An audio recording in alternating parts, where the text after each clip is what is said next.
Assalamualaikum warahmatullahi ta'ala wabarakatuh. My name is Rahima M. Alungan. I'm the first reporter for Module 4, Definition of Term. Letter A. An articulate sound. Only an articulate sound can be a term that is a sound formed in the mouth and consisting of one or more distinct syllables. A fire, siren, a shriek, and a groan are not articulate sound, and therefore are not terms. There are other reasons too why these are not terms. Articulate sound is the action of producing a sound or word clearly in speech or music. The articulation of an idea or feelings is the expression of it, especially in words.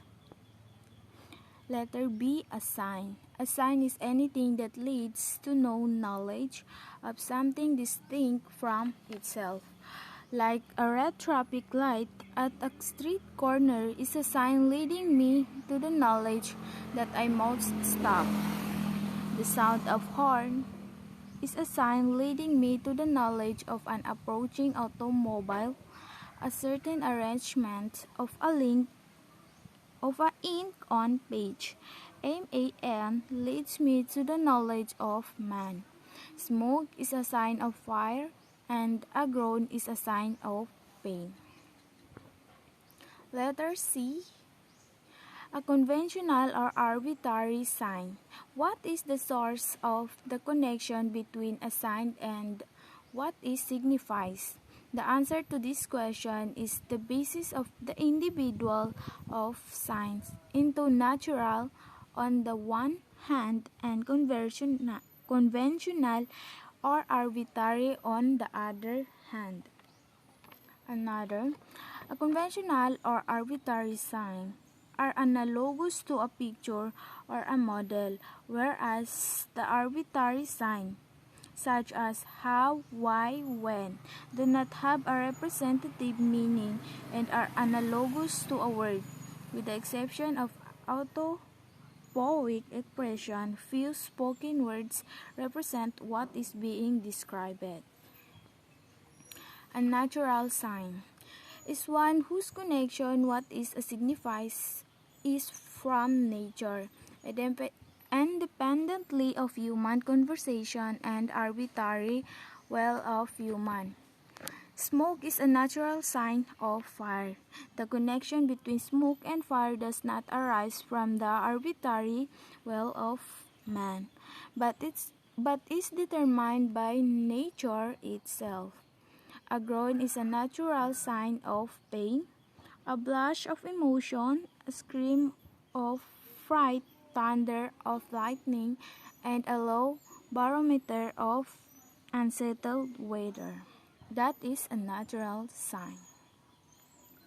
A conventional or arbitrary sign is one whose connection with what it signifies arises either from convention of costume or from the arbitrary will of man, except of a few onomatopic words that are formed in imitation of certain sounds like wow, moo, meow, ping pong, crash, slap, pop.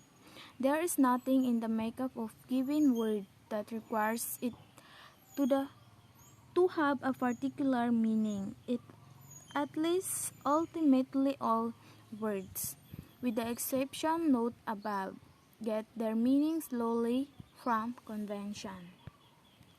Letter D. A sign of a concept. Terms signify concept directly and immediately indirect. Through the intermediacy of concept, they also signify things. That is a sign of a concept. Definition, nature of terms.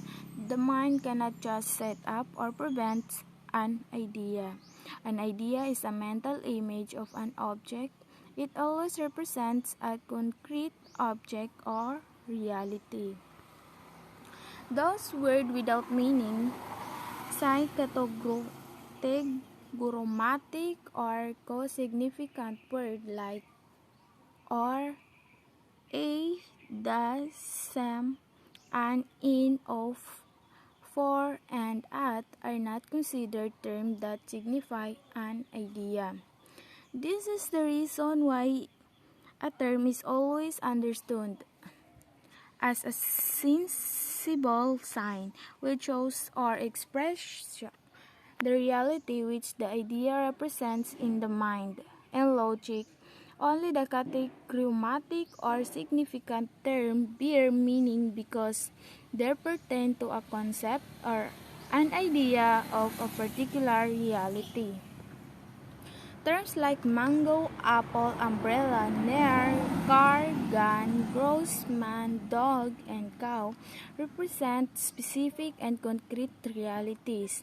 There are examples of categorematic terms for purposes of determining the quantity of categorematic terms. However, it is dispensable to use categorematic terms, and that's all my reports. Thank you. Good day everyone, I am Salma Sarigan Ali, the second reporter of day module 4, which is our topic is all about the kinds of terms. In logic, terms are classified according to these four perspectives: the exactness, comprehension, extension, and opposition. From the standpoint of exactness, terms are understood based on how they manifest or express ideas. There are three kinds of terms from the context of exactness: the univocal terms, equivocal terms, and analogous terms. Univocal terms are used in precisely the same sense or meaning in any given context. So meaning, univocal terms is it is a word that have a same meaning or same words at exactly given term. For example, the attorney. So attorney has also a different meaning or same meaning, which is the lawyer, and also the metals: gold, silver, copper, lead, and etc. So that is the same meaning of metals. And also the physician. So physician is also, we call it a doctor of medicine. So equivocal terms are those which are, in a given context, used in two or more different senses or meanings. So equivocal terms means that it is a term or word that has two different senses or meanings. So like for example, the light. So, light has two different senses or meanings: light as the opposite of heavy, and the light as something produced by electricity. And also the star as a heavenly body studied in astronomy, and star as movie celebrity, and seat as a position, and seat as a chair, ruler as an instrument for measurement, and ruler as head of a state, and press as media, and press as acts of pushing. So it is very common for us because we can understand it well. Analogous terms are those which are used in different but related senses or meanings. Their uses are neither identical nor entirely different. Additionally, analogous terms are commonly used in figures of speech. As a result, they are also taken to refer to those terms used for several or a number of things having partly the same and partly different meanings. So, analogous terms means it is a word that is not direct to the point, but it is related to the word that is given, or the terms that is given. So, we can simply analyze it by using our mind. So, for example, the hands of the clock, hands of the cross, eye of the needle, shoulder of the road, seeing by the mind, ears of corn and foot of the mountain. From the standpoint of comprehension, terms are classified as positive, negative, simple, complex, concrete, or abstract. So, positive terms are those which expresses an affirmation of a particular thing. So, positive terms is that um, like for example, you are your own belief or meron kang sariling paniniwala or paninindigan which is yun yung yun yung sinusunod mo. Or like for example, the service to mankind, yung pagserbisyo sa mga tao and dedication and one's work, love of God, wealth, man, and loyalty to one's country. So, you have your own perspectives in lives. Meron kang pinanindigan or paninindigan. So, negative terms are those which express the absence or negation of a thing. You in this term, you are talking about a an event or words that is um, absent or not in a particular moment.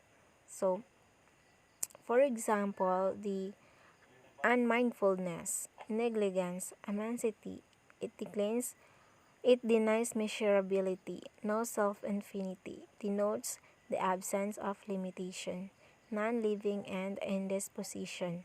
So that is the negative terms. You are talking about a absence word.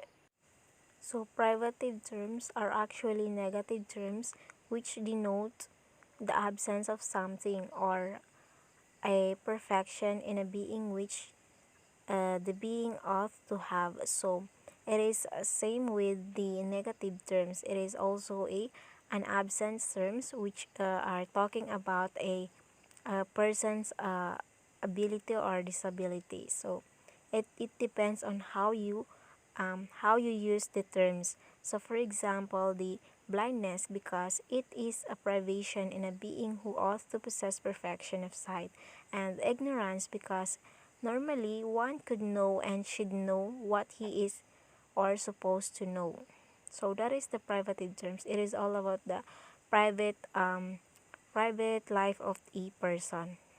So simple terms are those which consist of a single word. So we are all familiar in this term because it is anything that is a single word like mother, fidelity, man, hope, and courage. Complex terms are those which have more than one word. So we are all familiar with the word complex. So when we say complex, it is more than a word, more than one word. So, but it talks about the terms that is yeah, more than one word, but a meaningful terms. So for example, sin against the Holy Spirit, love of one's parents, the President of the Republic of the Philippines, Governor of the Province of Cebu, and Mayor of the City of Manila. So, concrete terms are those which express concrete ideas. So, we are all familiar in concrete. So, when we say concrete, it is an existing word or an existing event or ideas. So we are talking about the reality. So for example, head of the state, metal, flower, wood, man, and animal. So that is a concrete terms. So abstract terms are those which express abstract ideas. So when you say abstract terms, is we use a abstract words that is not uh, always physical, but we are talking about the terms that is not concrete. So for example, metalness, flowerness, woodiness, humanity, animality, wisdom, and prudence. So let's proceed to the extension. So singular terms are those which apply to only a single individual group. So we are all familiar in singular terms. So when you say singular, so it talks about a singular word or individual. So for example, this student, my teacher, this school, this street, that house, and the brightest Filipino. So it talk about the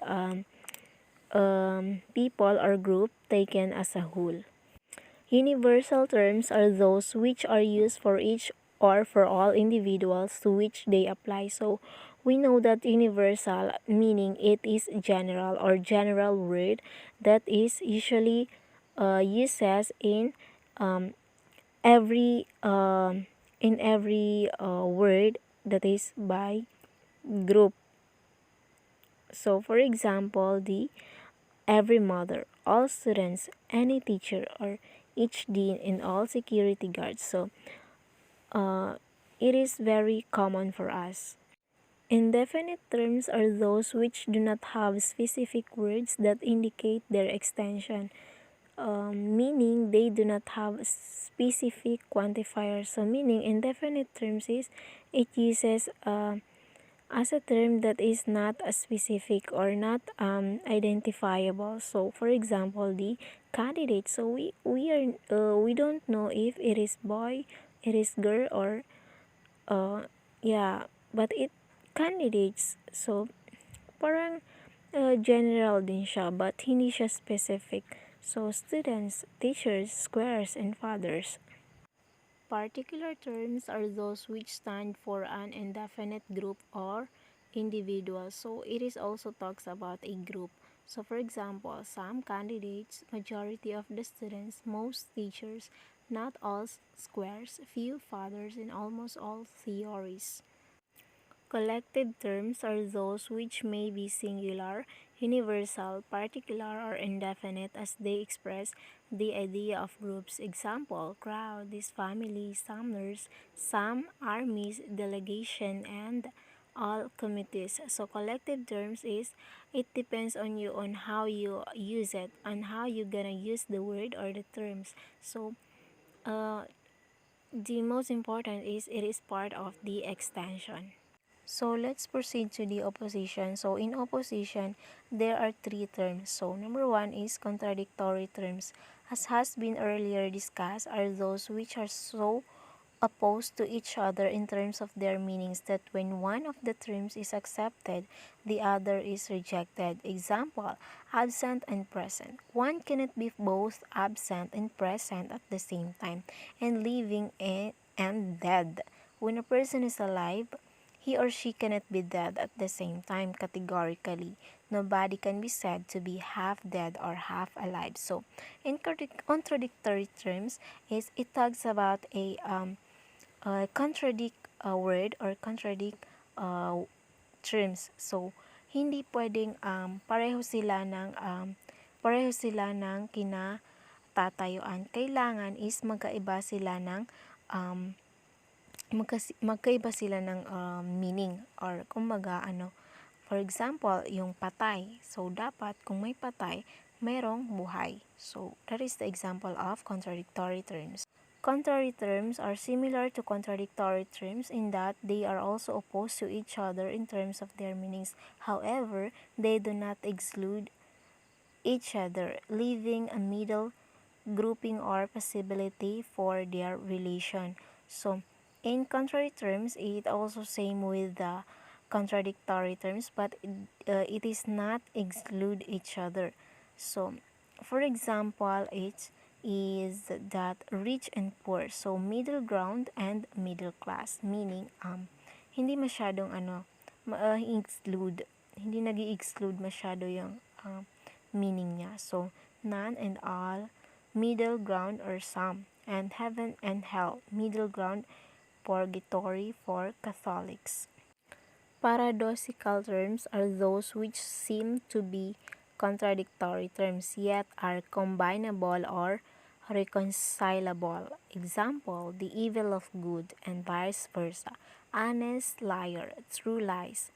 Heartless heart, decision by indecision, human inhumanity, living dead, consistent and consistency, sure to uncertainty, and agreement to disagree. So paradoxical terms is it is a combined word which is talking about the word that is positive and negative but it is combinable or pinag-mix silang dalawa and then nagkakaroon sila ng meaning or nagiging vice versa. So that would be all my report. Thank you. Good day everyone. In this video, I will discuss the supposition and appellation. Supposition and appellation are the two important properties or functions of terms used in a proposition because it is not possible to always produce the actual things to be discussed. Terms are employed to stand for them. Ang supposition at appellation, ito ay ang dalawang importante na ari-arian o tungkulin ng termino na ginagamit sa isang panukala. Dahil hindi ito palaging gumagawa ng tunay na mga bagay na dapat pag-usapan o talakayin. Supposition. The term supposition is derived from the Latin word supponere or suppositio, which means to stand for. With this etymology, logicians define supposition as the precise meaning that a term stands for in a proposition. Obviously, a term can be given meanings in so many different ways. This, however, depends on the use of function of the term in a proposition. Ang termino na supposition daw ay nanggaling sa salitang Latin na supponere or suppositio, na ang ibig sabihin ay manindigan kasama ang pinagmulan ng salita. Logicians define supposition as the precise na ang ibig sabihin ay isang termino na manindigan sa isang panukala. Ang termino ay maaaring magbigay ng kahulugan sa napakaraming paraan. Gayunpaman, ito ay nakadepende sa paggamit o tungkulin ng termino sa panukala. Kaya ang kahulugan ng termino o tuntunin ay lubos na umaasa sa kung paano ito tumatayo para sa tiyak na tungkulin sa panukala. In the following examples, it is easy to note the meanings of the underlined terms in the proposition. The bat flies overhead. I have stricken the ball with a bat. The mayor of the city met an accident and died. And complexion is a mere accident of the human body. Logicians divide supposition into four standpoints, namely, from the standpoint of the object, o galing sa kinatatayuan ng bagay, from the standpoint of the extension of the term, o galing sa kinatatayuan ng karugtong ng termino, from the standpoint of the comprehension of the term, o galing sa kinatatayuan ng pangunawa ng termino, and lastly, from the standpoint of the meaning of the term, o galing sa kinatatayuan ng kahulugan ng termino. From the standpoint of the object, supposition is further divided into real, ideal, imaginary, and instrumental logical. Sa standpoint of the object o sa kinatatayuan ng bagay, ang supposition ay higit pa na hinati sa tunay, perpekto at haka-haka at makatwiran. Ang real supposition is the use of a term to represent the actual existence of a thing in the external world. Ang real supposition o totoong haka-haka ay ginagamit sa isang termino para kumatawan sa totoong pag-iral ng bagay sa panlabas na mundo.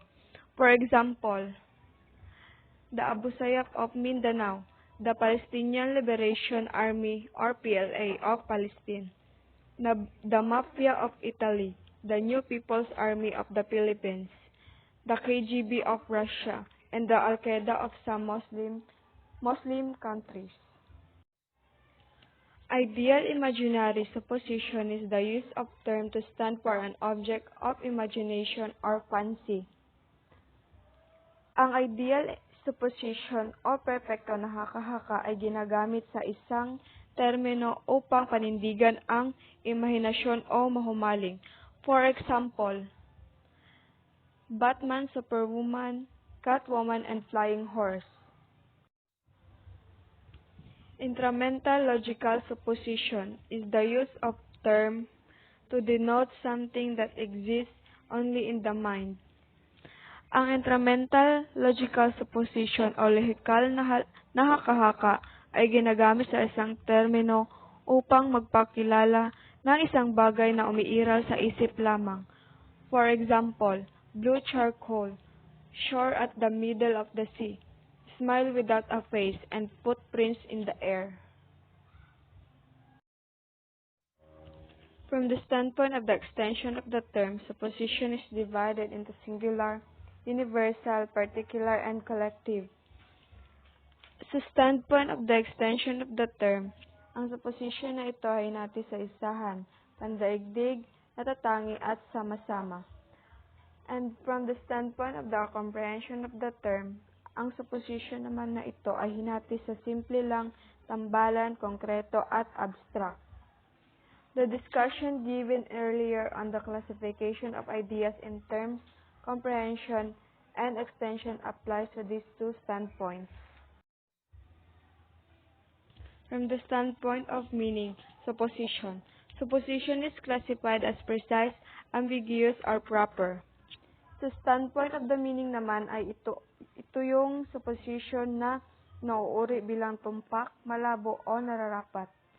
Precise supposition is the use of term to stand for only one meaning in the proposition. Ang precise supposition o tumpak na haka-haka ay ginagamit sa termino na manindigan sa isang kahulugan lamang na nasa panukala. For example, Gloria Macapagal Arroyo is the President of the Republic of the Philippines. Ambiguous supposition is the use of term to stand several probable meanings in the propositi. Ang ambiguous supposition ay ginagamit para manatili o manindigan para sa ilang maaaring mangyari o maaaring magkatotoo ang kahulugan. For example, for sale automobile, owned by a lawyer slightly used. Proper supposition is the use of a term to represent a proper object. Ang proper supposition ay ito yung ginagamit sa termino upang kumakatawan sa nararapat na bagay o layunin. For example, Manila is the capital of the Philippines. Tagbilaran City is the capital of Bohol. Dumaguete City is the capital of Negros Oriental. Cebu City is the capital of Cebu. Paris is the capital of France. And Jerusalem III is the capital of Israel. And now, we will proceed to appellation. The term appellation literally means the calling of something, applied in logic. Ang appellation ay nangangahulugang the calling of something o ang pagtawag sa isang bagay. Appellation refers to the function of a term that denominates another term. Ang appellation daw ay tumutukoy sa tungkulin ng termino na magpangalan para sa isa pang termino o katawagan. Ang appellation ay may dalawang termino o katawagan. Ito ay ang appellant at ang appellate. The term appellant pertains to the denominated term while the appellate pertains to the denominated term. So parang magkapareha lang siya, but based on the example, may pagkakaiba sila. And here is the example of appellant and appellate. Appellant, excellent, smart, and good.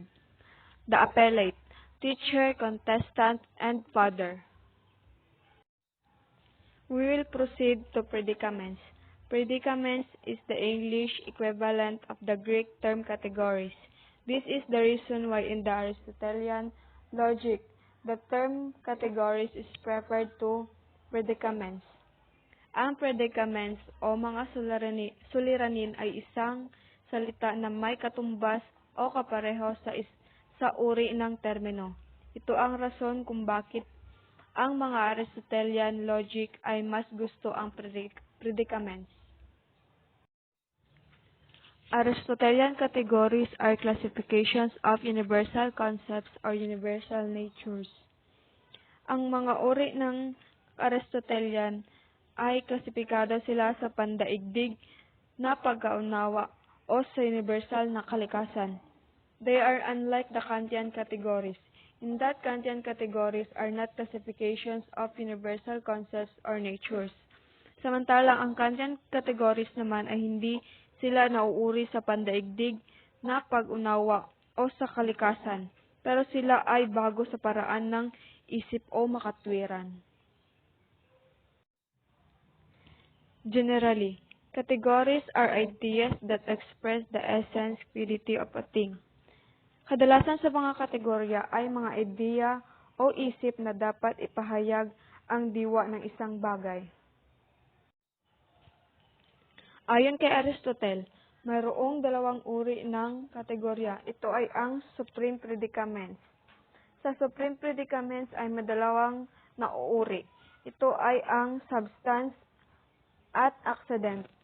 Ang transcendental being naman ay ito ay nasa itaas ng supreme predicaments.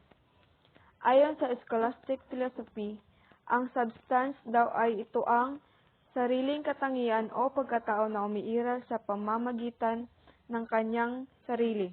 Samantalang ang accident ay ito ang pagkatao na hindi umiiral sa pamamagitan ng sarili, pero umiiral sa mga kabuhayan. Aristotle divides the accidental categories into 9. The categories will be discussed by the next report. The 10 categories of Aristotle. Number 1. Substance. A substance is a being that does not need any other being or things in order for it to exist. It is a thing in itself, etc. Table, rock, mountain, cat, bird, snake, elephant, and man. So, ang substance is, ito ay isang nilalang na hindi nangangailangan ng iba pang nilalang o bagay upang ito ay umiral. Ito ay isang bagay sa sarili. Halimbawa, misa, bato, bundok, pusa, ibon, elephant, at tao. Pangalawa, quantity. An accident through which a substance becomes divisible into parts, or may have an extension or a numerical number modification with length and size. Ang quantity ay isang aksidente kung saan ang isang substance ay nakahati sa mga bahagi o maaaring may extension o isang numerical number na pagbabago. Halimbawa, yung lapad, haba at laki. Pangatlo, quality. An accident through which a substance could have a formal pertaining to form, modification. Example, color, figure, shape, and health. Ang quality naman ay isang aksidente kung saan maaaring magkaroon ng formal na nauukol sa anyo. Pagbabago ang isang substance, halimbawa kulay, figura, hugis, at kalusugan. Relasyon. An accident that pertain to the reference of a substance to another. Example, maternity, paternity, sorority, fraternity, and superiority. Ang relation ay isang accident na nauugnay sa pagtukoy ng isang substance sa isa. Halimbawa, maternity, paternity, sorority, fraternity, at superiority. Action. An accident that pertain to one substance producing an effect in another. Example, driving a ruler or car, peeling a banana, sewing a piece of wood, and cooking a kilo of rice. Ang action naman ay nauugnay sa isang substance na nagdudulot ng epekto sa isa. Halimbawa, pagmamaniho sa isang roller o isang kotse, pagbabalat ng isang saging, paglalagari sa isang piraso ng kahoy, at pagluluto sa 1 kilo ng bigas.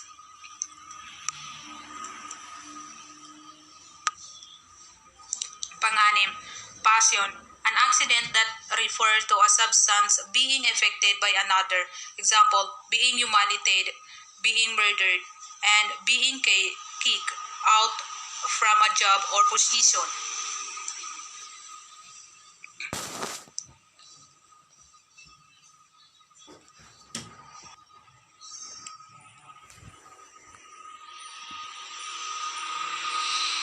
Ang action ay tumutukoy sa isang substance na naapektuhan ng iba. Halimbawa, napahiya, pinatay, at sinipa sa trabaho o sa posisyon. When an accident that pertain to a circumstance or situation relative to time. Example, yesterday, today, tomorrow, noon, morning, evening, and dawn. Ang when naman ay ito ay nauugnay sa isang pangyayari o sitwasyon na nauugnay sa oras. Halimbawa, kahapon, ngayon, bukas, tanghali, umaga, gabi at madaling araw. Where an accident that refers to a circumstance or situation relative to place or a point in space. Example, on the table downstairs in the Philippines and a friend house and the riverbank. Ang where naman ay ito ay tumutukoy sa isang pangyayari o sitwasyon na may kaugnay sa lugar o isang punto sa kalawakan. Halimbawa, mesa sa ibaba sa Pilipinas sa bahay ng isang kaibigan at sa pampang ng ilog. Posture, an accident that refers to a being determination relative to the disposition of its part. Example, kneeling, walking, sitting, and standing. Ang posture naman, ito ay tumutukoy sa determinasyon ng nilalang na may kaugnay sa disposition ng mga bahagi. Habit, an accident that refers to a being outward modification of another being related to equipment or clothing. Example, cloth, headed, and arm. Habit,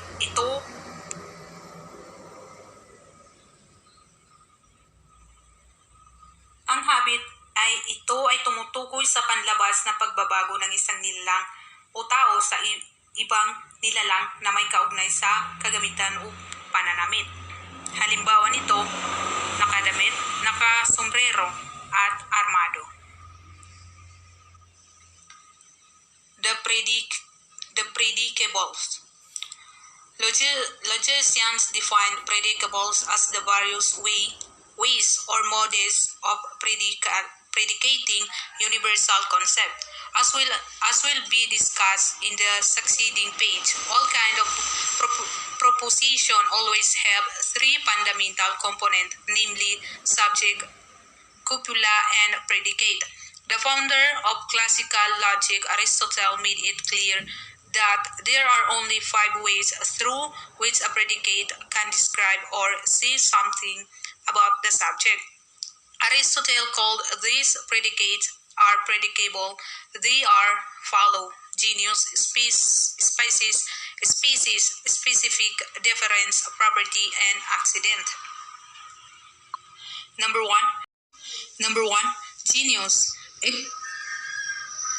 Genus expresses a part of the essence of a subject which the subject has in common with other species belonging to its class. For example, in acacia has leaves, trunks, and branches. The predicate terms trunk and branches express only some part of the essence of acacia. Those parts which the acacia share in common with others trees. Another example is man is an animal. The predicate term animal expresses that part of man which man share with the broths. Ang genus ay nagpapahayag ng isang bahagi ng kakayahan ng isang kakanyahan ng isang paksa kung saan ang paksa ay may pagkakatulad sa iba pang mga specific na kabilang sa klase nito. Halimbawa, sa acacia, has leaf, trunk, and branches ang predicate terms is trunk and branches ay nagpapahayag lamang ng ilang bahagi ng essence ng acacia. Ibig sabihin, ang mga bahaging iyon na kapareho ng acacia sa ibang puno. Ang isa pang halimbawa ay ang tao ay isang hayop. Ang terminong pang-uri na hayop ay nagpapahayag ng bahagi ng tao na ibinabahagi ng tao sa mga protein. Number 2, species. Express the fullness of the whole essence of a subject. For example, in man is a thinking being. This means that any members of the humankind or the human species is ontologically capable of thinking. In this regard, thinking is deemed synonymous with the ideas human being, although relationality cannot be absolutely postulated as an intrinsic capability of all human beings, since there are those who cannot be ascribed with rationality. Example, morons, idiots, mongoloids, imbeciles, insane, and children below the age of reason. Ang species ay nagpapahayag ng kabuuan ng buong kakayahan ng isang paksa. Halimbawa, ang tao ay isang nilalang na nag-iisip. Nangangahulugan ito na ang sinumang miyembro ng sangkatauhan o ang uri ng tao ay may kakayahang mag-isip sa ontologically. Sa pagsasalang-alang na ito, ang pag-iisip ay tinuturing na magkasing kahulugan sa ideya ng tao. Bagamat ang rasyonalidad ay maaaring ganap na ipagpapalagay bilang isang intrinsic na kakayahan ng lahat ng tao dahil may hindi may ituturing na may katwiran. Halimbawa, moron, idiots, mongoloid, insane, at mga batang wala pang sapat na gulang. Number 3, specific differences, also called differentia, express a part of the essence of a subject through which the subject is distinguished from the other species belonging to the same genus. For example, concepts like human, person, and brute belong to the same genus. Animal, however, they are two different species. So what is the difference between the animality of a human person with that of the brute? The answer is rationality, whereas a human person is a rational animal, a brute is not. Thus, rationality is the specific difference between human person and brute. Ang specific difference, whereas a human person is a rational animal, a brute is not. Thus, rationality is the specific difference between human person and brute. Ang specific difference o tinatawag ding diferensya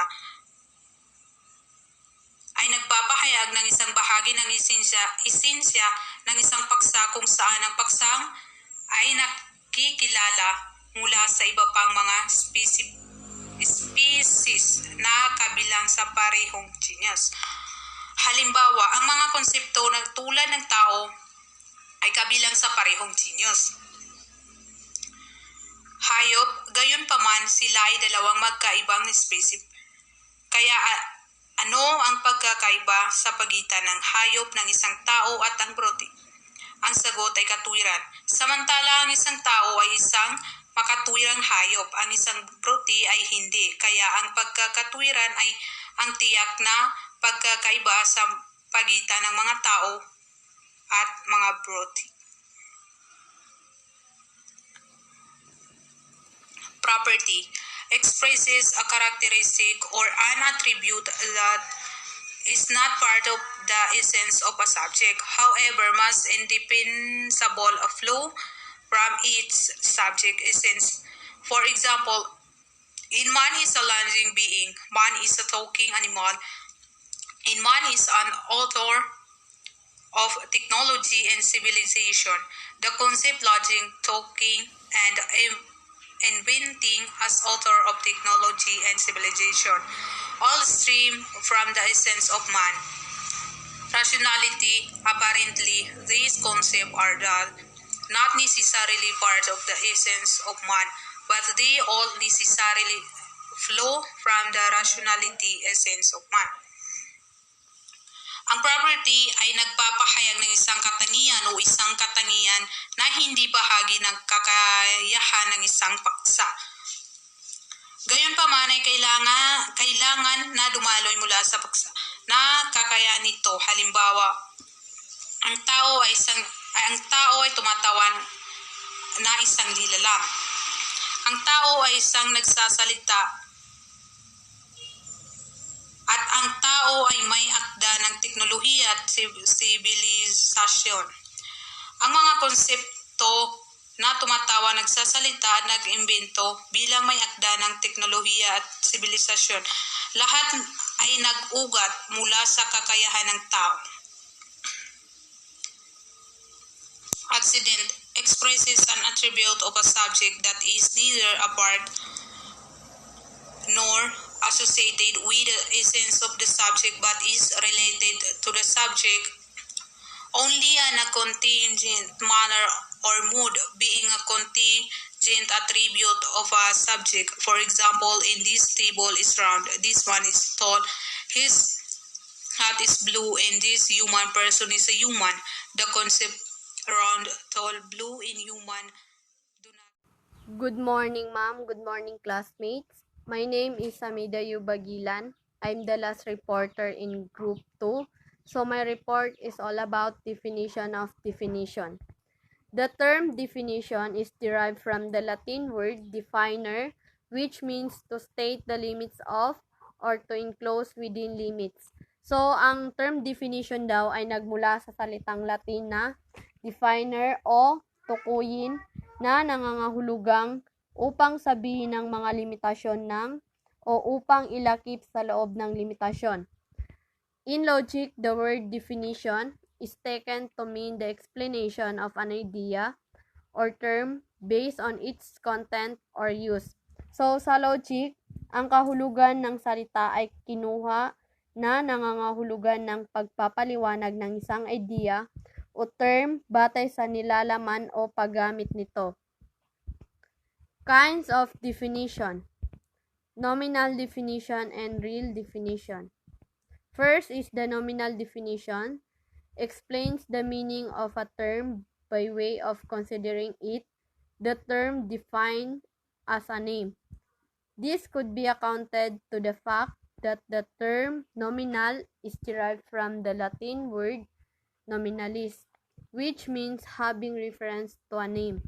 So, ang nominal definition ay nagpapaliwanag ng kahulugan ng isang term o sa pamamagitan ng pagsasaalang-alang dito. Ang term na tinukoy bilang isang term ng pangalan sa pamamagitan ng isang maaring may ugnay sa katotohanan na ang term ay nagmula sa salitang Latin na nominalis, na nangangahulugang pagkakaroon ng sanggunian sa isang pangalan. And also, nominal definition is definition which speaks about a term but not declaring anything about it. For example, biology is derived from the word 410, meaning life, and jogus, meaning study. Hence, the nominal definition of biology is a science that studies life. So, ang example dito sa nominal definition is ang biology ay nagmula sa salitang 410 nang ibig sabihin ay buhay. At ang jogos naman ay ibig sabihin ay pag-aaral. Kaya naman ang nominal na definition ng biology ay isang agham na nag-aaral ng buhay. The second is the real definition, explains the meaning of a term by way of recounting the content of an idea with accuracy or completeness. So, dito naman sa real definition is ay pinapaliwanag ng tunay na kahulugan, ang kahulugan ng isang term sa pamamagitan ng pagsasalaysay ng nilalaman ng isang idea ng may katumpakan o kompleto. And also, real definition is one which explains and reveals the complete nature of a thing or object. For example, man is a rational animal and man is a dependent creature of body and soul. So, ang example naman dito sa real definition is ang tao ay isang katwirang hayop. And another example is ang tao ay departed na nilalang ng katawan at kaluluha. So, in some real definition is meant to give the meaning of the nature of the thing as signified by the term, while nominal definition is meant to identify or indicate the thing specified by the term. So, sa kabuuan, ang tunay o ang real definition ay nilalayong ibigay ang kahulugan ng likas na katangian ng bagay na ipinapahiwatig ng term, habang ang nominal definition naman ay sinadya upang tukuyin o ipahiwatig ang bagay na tinukoy ng term. So, rules of definition.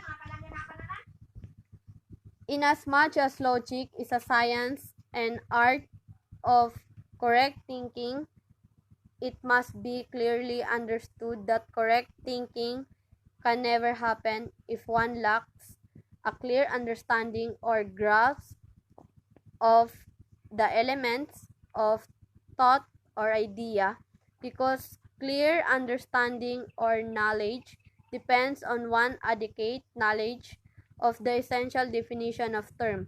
Thus, logic provides rules of definition.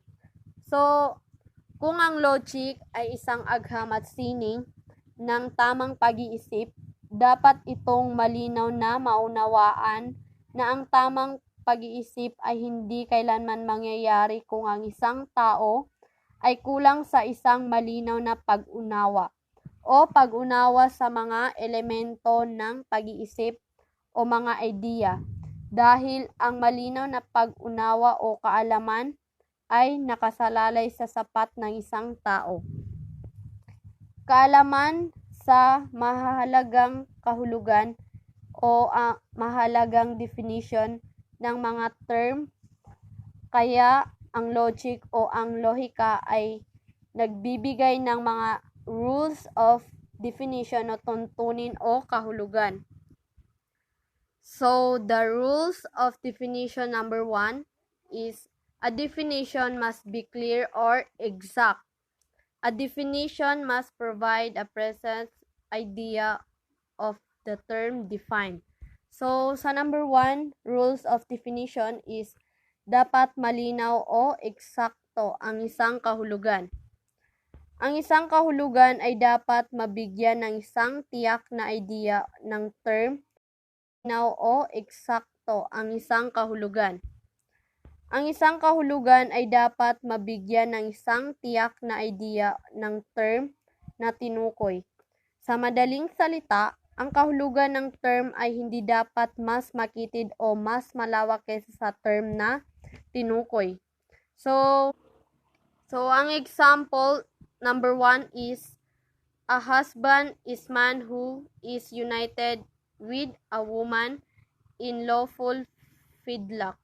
So, ang number 1 example dito is ang asawa ay isang lalaki na pinagsama sa isang babae sa legal na kasal.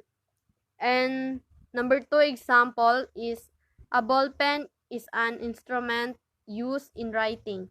So, ang second na example is ang ballpen ay isang instrumento na ginagamit sa pagsusulat.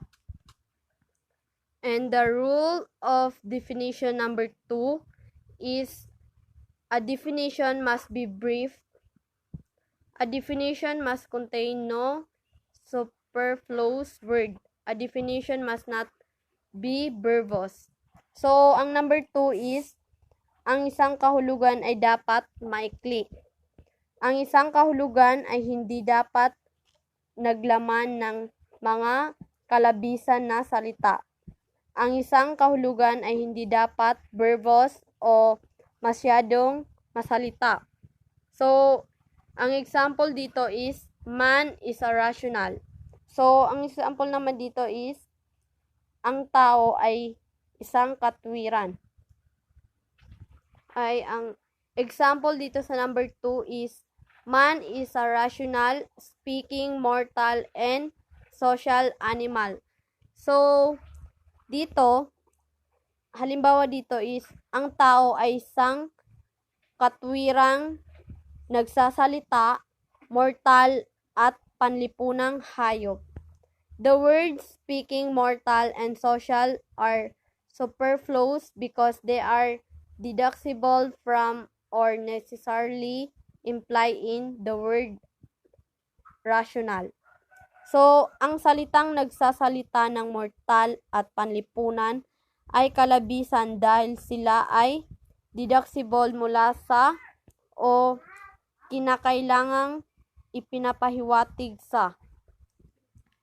Rules of definition number 3. A definition must not contain the term defined either tacitly or explicitly. A definition must not be circular in order for it to clarify the meaning of the thing term. Define, definiendum. The name of the thing being defined should not be repeated in the definition, definiens. So, dito sa number 3 rules of definition, ang isang kahulugan ay hindi dapat naglaman ng term na tinukoy ng palihim o tahasan. Hindi sapat pabilog ang isang kahulugan upang mabigyang linaw nito ang kahulugan ng bagay o term o tinukoy na definiendum. Hindi dapat ulitin sa kahulugan ng definiens ang pangalan ng bagay na binibigyang kahulugan. So, the example of this number 3 is, political science is a science which political.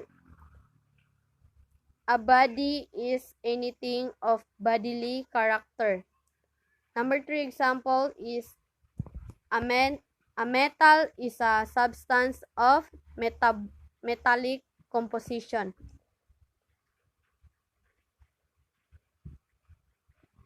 So, number 1 na halimbawa sa number 3 is, ang agham pampulitika ay isang agham na pampulitika.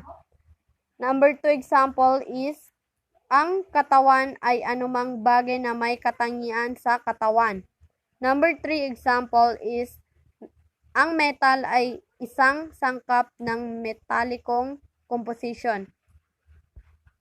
Kaya, sa number 3 is, inuulit lang yung mga salita. So, the rule of definition number 4 naman is, a definition must be coextensive with the term or thing defined.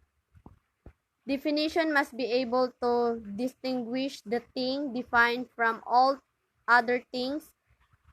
In this means, the definition and the term defined must have identical extension.